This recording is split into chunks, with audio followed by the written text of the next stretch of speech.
Amigos de BPI, nosotros desde Caracas, Venezuela, reporta Manuel Fajardo, por supuesto, luego de escuchar estas declaraciones que consiguió nuestro compañero Andrés Fornerino, que se la llevamos completamente en vivo para todos ustedes desde el Palacio de Justicia, bien atento de los pronunciamientos luego de lo que fue esta situación que se presentó con Óscar Pérez y un grupo que lo acompañaba, que se ha calificado, al menos por parte de la Asamblea Nacional, como un asesinato, un asesinato extrajudicial, porque, por supuesto, como ustedes también lo han visto a través de la pantalla de BPI y de, por supuesto, todas nuestras redes sociales, se han difundido ya los videos donde este grupo que ya se había rendido, estaba intentando negociar para, por supuesto, que se le preservara la vida, y estamos viendo también situaciones complicadas con ya videos donde se ven a los organismos del Estado disparando al menos lanzacohetes o lanzagranadas hacia la casa donde fueron ubicados el grupo de Óscar Pérez, entre otros exfuncionarios de organismos de seguridad. Ante esto vamos a conversar con Inti Rodríguez, quien es el coordinador de medios de Provea, esta organización que se dedica a, por supuesto, la defensa, la investigación en materia de derechos humanos. En primer lugar, señor Rodríguez, ¿cómo usted califica esta situación ya de lo que se ha vivido, al menos hasta este día miércoles, luego que ocurrió esto todo el día lunes? ¿Cómo la califica Provea? Y si Provea ve allí, en lo que al menos ha salido en medio de la confusa información que hay, violaciones a los derechos humanos, al menos de estas personas que así estén en una actividad ilegal, o sea, calificada ilegal ante la legislación venezolana, se rindieron, se le debió preservar la vida. Sí, lo primero es que calificamos esta lamentable situación como una masacre, como lo ha calificado la mayoría de la opinión pública, la masacre del Junquito, una situación donde los venezolanos fuimos testigos de la expresa voluntad de Óscar Pérez y sus acompañantes de entregarse a las autoridades, de otorgar un desenlace pacífico a toda esta situación, y de cómo el Estado no solamente no habilitó los mecanismos para que el desenlace ciertamente fuera no violento, sino que propició el lamentable desenlace que ya conocemos, con 9 personas fallecidas, incluyendo los 2 oficiales de la Policía Nacional Bolivariana que han muerto en este procedimiento. Esto es la lamentable continuación de al menos 3 patrones que hemos logrado identificar en la actuación represiva del Estado venezolano. El primero de ellos es el uso excesivo de la fuerza. Allí en esta casa, en este chalet del Junquito, había un poco más de 10 personas, y los venezolanos fuimos testigos a través de todo el material audiovisual que se ha recolectado, que ha circulado a través de las redes sociales, de cómo incluso se empleó armas de fuego, cohetes antitanques para, digamos, dar con la muerte o capturar a estas personas que se encontraban al interior de esta vivienda. Un segundo patrón represivo es la política de ejecuciones extrajudiciales que se ha institucionalizado a lo interno de los cuerpos policiales y militares del país. Desde el comienzo del operativo de liberación del pueblo, la figura de las ejecuciones extrajudiciales se ha convertido en un patrón cada vez más recurrente e incluso alentado por parte de los propios voceros del gobierno nacional, por parte de los altos mandos militares y policiales, hasta el punto de que solamente en el 2016 Provea y la Fiscalía,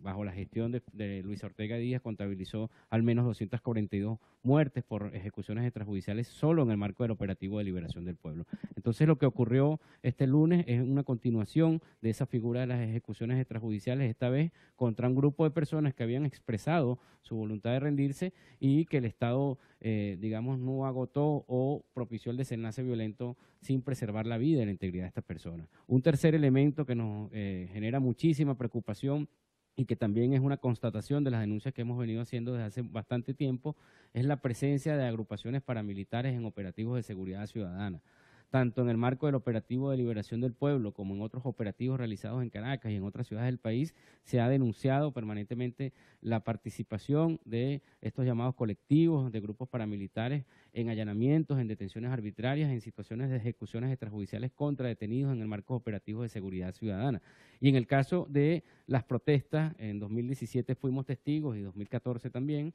de cómo estas agrupaciones paramilitares, en coordinación con agentes de la fuerza pública, con la Guardia Nacional Bolivariana, con policías regionales y con Policía Nacional Bolivariana, actuaban para reprimir a manifestantes, para allanar viviendas de manifestantes y para intimidar en el marco de una política de terrorismo de Estado a quienes expresan su descontento. Nosotros desde Provea hemos estado denunciando toda esta situación que se ha generado a raíz de la masacre del Junquito. Exigimos al Estado y sobre todo al Ministerio Público y la Defensoría del Pueblo que cumplan el deber que le impone la Constitución de investigar de forma transparente y oportuna lo que acaba de ocurrir, lo que a todas luces es una ejecución extrajudicial de estos 7 ciudadanos, y exigimos sobre todo en estas circunstancias de incertidumbre, esto que han denunciado los familiares de Óscar Pérez y de sus acompañantes de la posible cremación de sus restos mortales. Les recordamos a las autoridades que es un delito cremar un cuerpo el cuerpo de una persona que ha fallecido en circunstancias como lo que fallecieron estas 7 personas, ¿no? Constituye una destrucción de la evidencia, la cremación ilegal la eventual cremación ilegal de estas personas, y recomendamos a los familiares tanto de los fallecidos como de los detenidos el ejercicio de recursos legales como el habeas corpus. Por un lado, para el caso de los fallecidos, preservar sus restos mortales, no solamente para darle cristiana sepultura o la sepultura que ellos consideren de acuerdo a sus creencias culturales, sino también para preservar la evidencia en una eventual investigación para determinar si efectivamente estas personas murieron bajo las circunstancias que dijeron las autoridades o si, como creemos la mayoría de los venezolanos, fueron ejecutadas por los agentes de la fuerza pública. ¿Cómo interpretar que a 2 días el fiscal designado por la Asamblea Nacional Constituyente, Tarek William Saab, ni siquiera se ha pronunciado ni por las redes sociales ni por ningún tipo de medio ante esta situación y esta violación a la legislación nacional en cuanto a la posible cremación? Al parecer lo que se había dicho es que le iban a entregar los cuerpos a los familiares durante el transcurso de esta mañana ya cremados. O sea, parece que actúan los organismos de seguridad o las instituciones vinculadas al Estado por órdenes directas sin pasar por el filtro que debería ser el respeto a la legislación. Y en segundo lugar también, cómo entender esta situación que se presentó con Óscar Pérez. O sea, los calificaron de terroristas. Es un grupo que ya lo están haciendo vincular con la oposición venezolana, posiblemente, según el ministro de Interior y Justicia, hay vínculos directos con la oposición venezolana, todo esto en el marco de un proceso de diálogo. Entonces, ¿cómo interpretar, digamos, todas estas situaciones que parecen aisladas, pero que son parte de un mismo camino, de una misma situación que se está viviendo acá en Venezuela? Sí, por un lado, nosotros hemos expresado que tanto el fiscal designado por la fraudulenta Asamblea Nacional Constituyente como el defensor del pueblo también designado por este inconstitucional órgano han guardado un silencio vergonzoso en medio de toda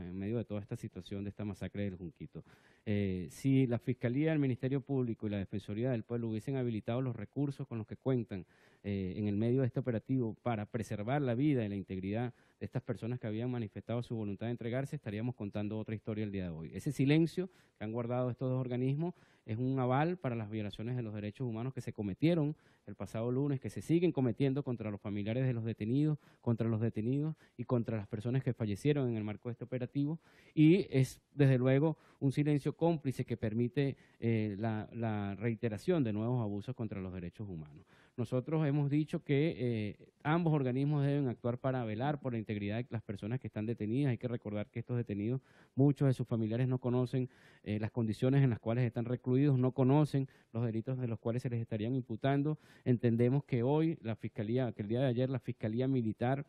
asumió el caso de estas personas detenidas en el medio de este operativo, violando el principio de ser juzgado por el juez natural. Recordemos que se trata de muchos civiles que están involucrados en esta situación y están siendo procesados en justicia militar. Con la segunda pregunta que plantea,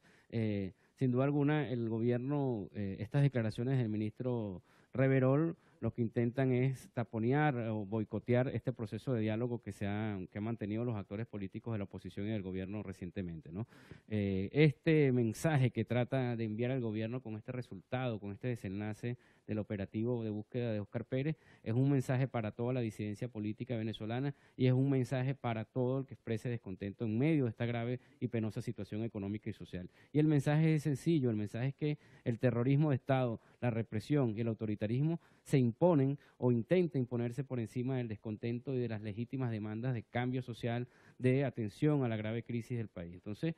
nosotros le reiteramos al gobierno nacional que todas estas violaciones de derechos humanos están siendo documentadas. Esto forma parte del largo expediente que han ido acumulando los voceros de la dictadura venezolana, los altos mandos militares y policiales, y que en un contexto de democracia, en un contexto de un poder judicial independiente, estas personas deberán responder a la justicia por cada uno de sus actos. Nosotros insistimos en que en medio de esta grave crisis económica, política y social, es necesario la unidad, la movilización y la protesta pacífica de los ciudadanos para efectivamente exigir el retorno a la democracia y la justicia ante tantos casos de abusos contra los derechos humanos que vemos a diario en nuestro país. Dentro de la justicia internacional pudiera considerarse este tipo de actuaciones como delitos de lesa humanidad, pudiera también colocarse dentro de ya el expediente que tiene al menos Nicolás Maduro en La Haya, que lo ha venido también denunciando la ex fiscal general de la República, Luis Ortega Díaz, que también introdujo, por supuesto, una serie de cargas probatorias dentro de la justicia penal internacional. Sí, mira, hay varios elementos acá, ¿no? Lo primero es que hay mucha jurisprudencia en el caso de América Latina, del sistema interamericano de protección de los derechos humanos, sobre situaciones similares a la que ocurrió el pasado lunes, que ya se vivieron en el pasado, en el caso de Perú, en el caso de Argentina, en el caso de Chile, donde países que fueron gobernados por dictaduras, sobre todo en los años 80 y 90, ¿no? Situaciones donde los gobiernos presentaron como terroristas, como subversivos, a grupos de rebeldes que habían manifestado o que se habían sublevado contra el orden interno y contra el gobierno y que fueron eventualmente víctimas de ejecuciones extrajudiciales. Hay que recordar que los estados en los que se produjeron este tipo de situaciones fueron condenados por la Corte Interamericana de Derechos Humanos y ese precedente, esa jurisprudencia también servirá eventualmente para juzgar al Estado venezolano, para ser responsables a quienes hoy día están al frente del gobierno venezolano y de las instituciones del Estado por estas graves violaciones de derechos humanos. Y en el caso venezolano hay ejemplos también en la historia reciente de situaciones parecidas a esta. No hay ninguna diferencia entre lo que acaba de ocurrir el pasado lunes y lo que ocurrió en octubre de 1982 en la llamada masacre de Cantaura. Allí se trató también de un grupo de jóvenes, 26 jóvenes que conformaban un grupo guerrillero que se había sublevado contra el Estado venezolano y que fueron también víctimas de ejecuciones extrajudiciales con la justificación de ser un grupo terrorista y un grupo asesino. Una justificación muy similar a la que está empleando el gobierno de Nicolás Maduro para cometer los desmanes en el caso de Óscar Pérez y sus acompañantes. Entonces, la justicia internacional, desde luego, y los órganos internacionales de protección de derechos humanos tienen la mirada puesta sobre Venezuela y, como dije hace breves momentos, todas estas situaciones forman parte del largo expediente que está acumulando Nicolás Maduro, que está acumulando Néstor Reverol y que están acumulando todos los mandos de la dictadura venezolana. Hay una comisión de la Asamblea Nacional que ya se designó, una comisión especial que se está instalando, por supuesto, en estos momentos mientras nosotros estamos conversando completamente en vivo para las pantallas de BPI. ¿Cree usted que esa investigación que haga la Asamblea Nacional va a llegar a feliz término, entendiendo que ya están derrumbando o que han derrumbado ya este chalet donde fueron ajusticiados o atacados, digamos, este grupo de Óscar Pérez y sus acompañantes por organismos del Estado venezolano? No hay forma ni manera, digamos, porque ahí con esta destrucción evidentemente hay evidencia que va a desaparecer para la verificación transparente si realmente ellos atacaron o fue que hubo un ataque por parte de Óscar Pérez y sus acompañantes para poder validar la actuación de los organismos del Estado. ¿Cómo lo ven ustedes en medio de los distintos órganos? ¿Estén de acuerdo con el gobierno o estén en desacuerdo con el gobierno para llevar una investigación transparente, que es lo que se quiere, independientemente de dónde venga la investigación, pero que realmente sea transparente y satisfactoria para todos los venezolanos que ya han visto la cantidad de imágenes, videos que está corriendo por las redes sociales, que también son elementos probatorios de lo que ocurrió en el Junquito? Sí, nosotros saludamos la creación y la instalación por parte de la Asamblea Nacional de una comisión para investigar estos hechos. Lo único que hemos dicho, que le hemos exigido a los diputados, es que esta comisión efectivamente cumpla el mandato que se le ha impuesto, investigue realmente y llegue a conclusiones, ¿no? Lo decimos porque también se instaló una comisión en el caso de la masacre de Amazonas, que fue una masacre contra el centro de reclusión de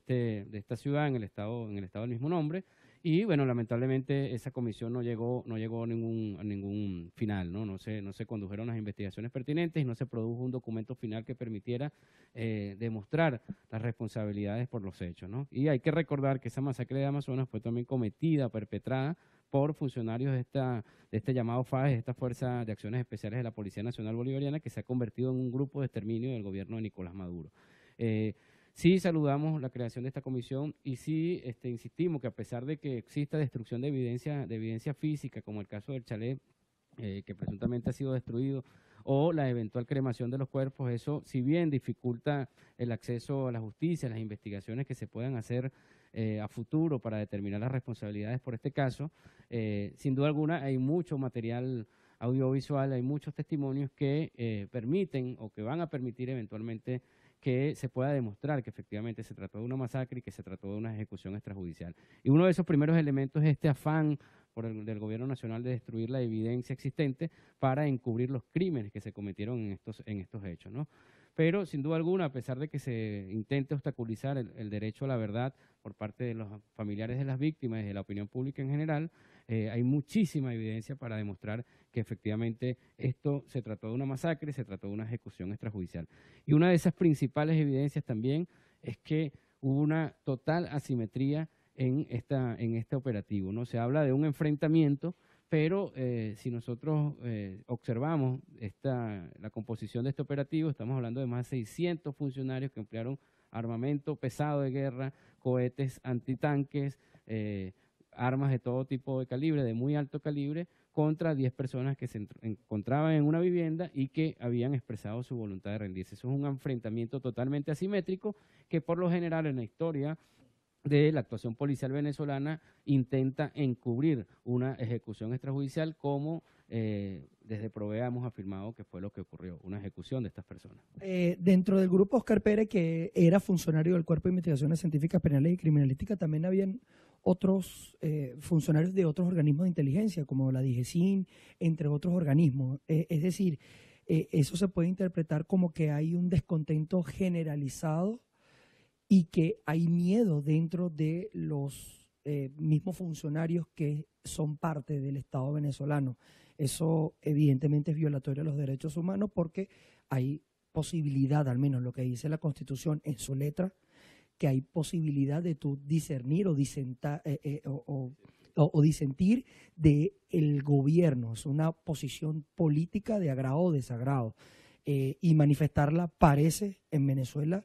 que es una pena de muerte, al menos con este mensaje que se está haciendo llegar luego de esta situación que se presentó en el Junquito.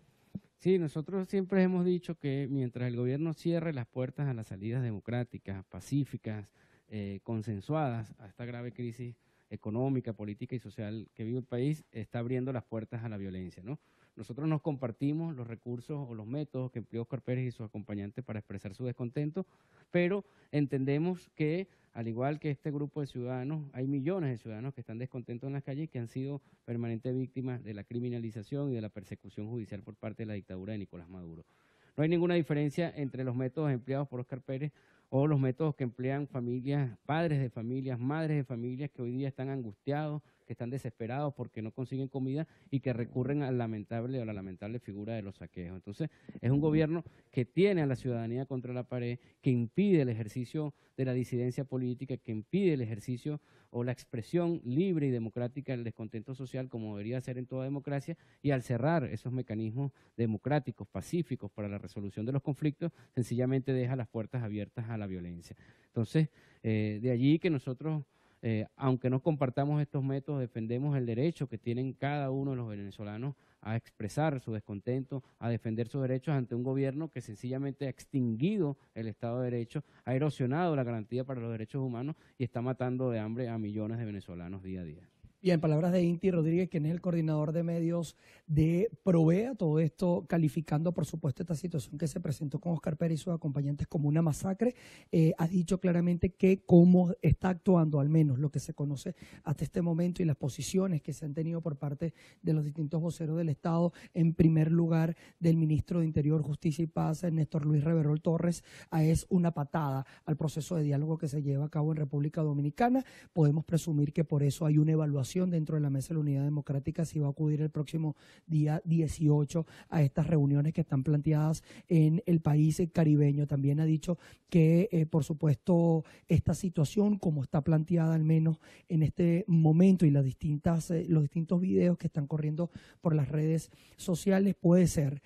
incluido dentro del expediente que se tiene en contra del Estado venezolano, específicamente de Nicolás Maduro, en todo lo que es la justicia internacional en La Haya. Nosotros hacemos un alto y vamos con nuestro compañero Andrés Fornerino, que tiene más información referente a este mismo caso de Óscar Pérez.